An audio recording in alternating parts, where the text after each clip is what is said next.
एक गरीब लड़का जो एक छोटे से गांव में रहता था, हर दिन शहर की गलियों में जूते पॉलिश करके अपनी और अपनी बीमार मां की जिंदगी चलाता था। उसकी सबसे बड़ी ख्वाहिश थी कि वह अपने हालात बदल सके, लेकिन गरीबी ने उसे पढ़ाई से दूर रखा। जब भी वह लोगों के चमकते जूते देखता, तो सोचता कि क्या उसकी जिंदगी भी कभी ऐसे चमक पाएगी।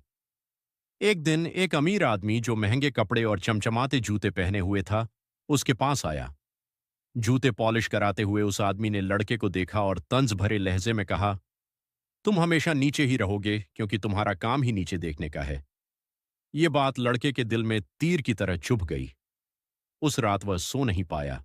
उस आदमी के शब्द उसके कानों में गूंजते रहे। अगले दिन से लड़के ने अपनी सोच बदल ली।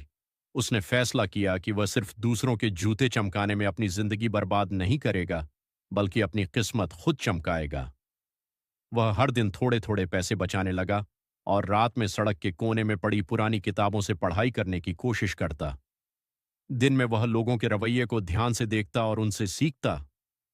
कई सालों की कड़ी मेहनत के बाद उसने खुद को एक स्कूल में दाखिल करवा लिया।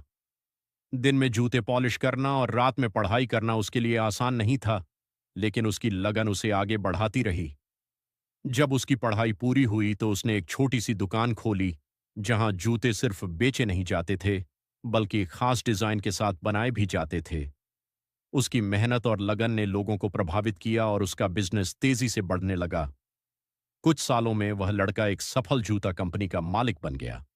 उसकी कंपनी न सिर्फ देश में मशहूर हुई, बल्कि विदेशों में भी अपनी पहचान बना ली। एक दिन वही आदमी, जिसने सालों पहले उसका मजाक उड़ाया था, उसकी कंपनी में नौकरी के लिए आया। लड़के ने उसे पहचान लिया, लेकिन उसके बर्ताव में घमंड की कोई झलक नहीं थी। उसने उसे नौकरी दी और कहा, ऊपर जाने के लिए नीचे देखे जाने वाले काम की भी इज्जत करनी चाहिए, क्योंकि वहीं से सफर शुरू होता है। यह कहानी सिर्फ मेहनत और लगन की मिसाल नहीं है, बल्कि यह सिखाती है कि चाहे हालात कितने भी मुश्किल क्यों न हों, अगर आपके पास सपने देखने की हिम्मत और उन्हें पूरा करने की लगन हो, तो आप अपनी किस्मत बदल सकते हैं।